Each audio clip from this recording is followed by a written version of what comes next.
Welcome back to What the Flick. I'm Matt, that's Christy, that's Alonso, and that is Ben. Last weekend, Chappaquiddick opened in theaters, and it is a dramatic narrative telling of the events that happened in the tragic death of Mary Jo Kopechne at the island of Chappaquiddick, and it got us thinking about some other political scandals that have been covered in the movies, and so we decided we would all pick one that was a particular favorite movie, if not scandal. And so I'm going to go first right off the bat, since I was the first one to claim one. I'm going with the granddaddy of them all the President's Men, which is about the what?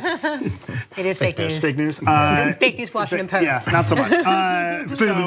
That was that's the story of the Watergate break-in and the great investigative reporting that Woodward and Bernstein did, and you see them kind of just work this story and the partnership between these two guys that they didn't really come off as great partners to begin with, but learned to work together. It's Robert Redford, Dustin Hoffman, directed by Alan J. Pakula, who gave us Sophie's Choice, Presumed Innocence, some great movies. This is a absolutely terrific movie. It absolutely holds up. I rewatched this just a couple years ago.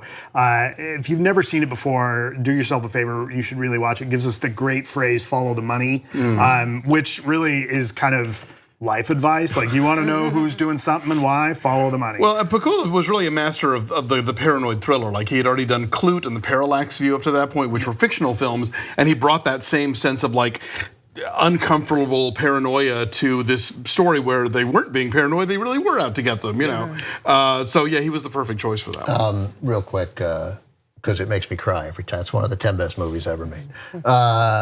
You know the results of the latest Gallup poll? Half the country never even heard of Watergate. Nobody gives a.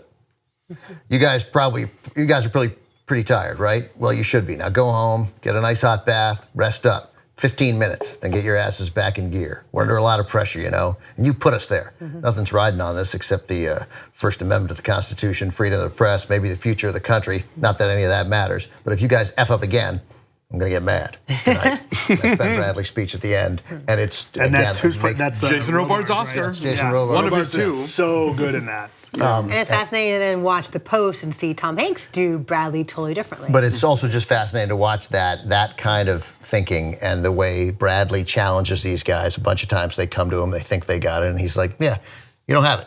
You don't have it. You have a nice idea, but you don't have a story. Go get a story. In this day and age, with the press under siege as they've never been before, through much of the fault of their own, but mostly the fault of the Trump and his ilk, and 30 years of the right wing sort of battering the press and telling you that they're full of crap. Starting here. Right, seeing this movie it's inspirational. It's a great reminder of what the not just important role, the invaluable role that the press have, the critical role. Very relevant still, yes. All right, so your pick, your favorite scandal or favorite movie about a scandal? So mine is loosely based on actual events. It is Mike Nichols' Primary Colors, which is about a Southern governor who runs for president, but oops, there are some scandals in his past. This might sound familiar to you. They don't call him Bill Clinton in this, he is Jack Stanton, but that is who John Travolta plays, and Emma Thompson clearly is playing a Hillary figure who stays by his side no matter what, because they have this arrangement, and it's just an incredible cast. It's everything you want from a film directed by Mike Nichols and written by Elaine May, with this incredible cast. But besides Travolta and Emma Thompson, you have Kathy Bates, you have John Malkovich is your what's his name? Carville. Thank you, your Carville character.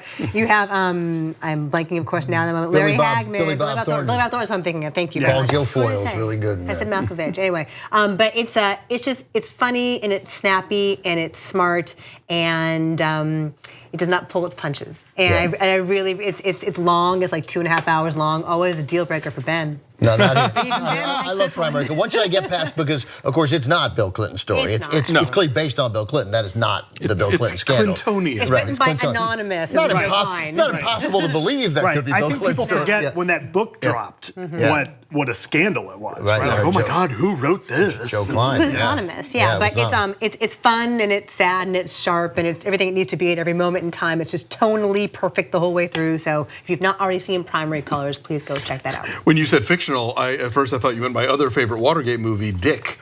Oh, you can pick that. No, I didn't go there though. My favorite, I picked Scandal. Maybe that's on the nose, but it's about the Profumo scandal of the early 1960s. Basically, you had the Secretary for State of War was involved with a young working girl named Christine Keeler. She was also involved with a Soviet naval attaché, hence a scandal erupts. And it was this sort of perfect blend of kind of Cold War and the sexual revolution, and the Beatles were just becoming a thing, and Britain was starting to become cool, and it was a major scandal. It took down the Prime Minister Harold Macmillan. The movie is really entertaining. It was one of the first appearances of Bridget. Do we all miss Bridget Fonda? Totally. It's been a while. I just saw Jackie Brown again to do a Pam Grier interview, and she's so funny. She like married Danny Elfman and just decided to back off, and I come back to the five and dime. Bridget Fonda. She's good in Shag. Yes, she's good. Shag. I love Shag. She's really good at it. But yeah, Joanne Whalley is great, and John Hurt, and there's a terrific theme song that the Pet Shop Boys wrote for Dusty Springfield. This is ironically one of the movies that put the Weinstein brothers on the map. It was an early hit for Miramax, but don't let that stop you from watching it. It's still good. Okay. I picked another fake. It's a fictional scandal, unlike the Profumo affair and All the President's Men, but the Teapot Dome epic. 7 Days in May, which is a 1964 Burt Lancaster movie. Kirk Douglas. Lancaster plays the chairman of the Joint Chiefs, and there's the president, Frederick March, which is a president that all of us would vote for in a heartbeat. Frederick March is signed a nuclear disarmament deal with the Soviets, and the chairman of the Joint Chiefs legitimately thinks that it puts America at risk, and so the plots a coup.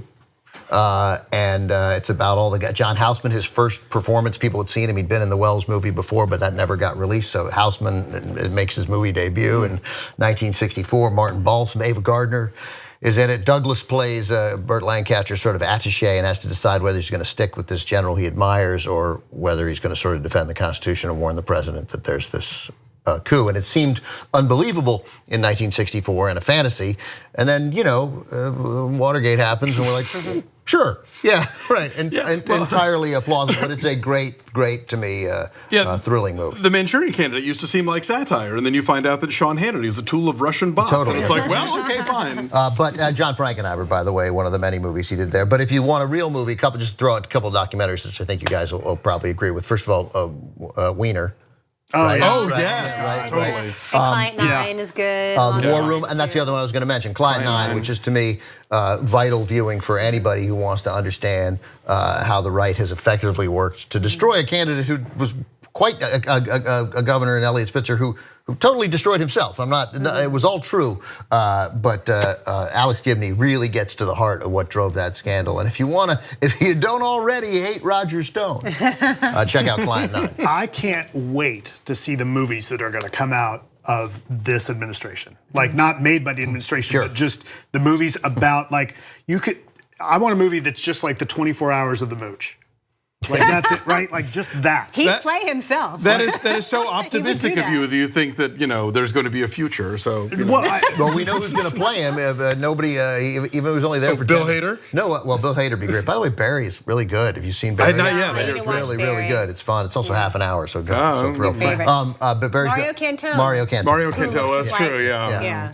But yeah, I predict that in 10 years we're going to have, within the next 10 years, we're going to have just this rich vein of movies coming out based on different aspects of this. So in 10 years, that'll be good. That'll be right at the start of the Trump's third term. Yeah. Can't change the Constitution. He'll keep getting elected. Ruler. All right. On that note, we'll act them out against the ruins of what used to be our great cities. Right. There is an actual horror movie that we're going to review later, but that's it for this week.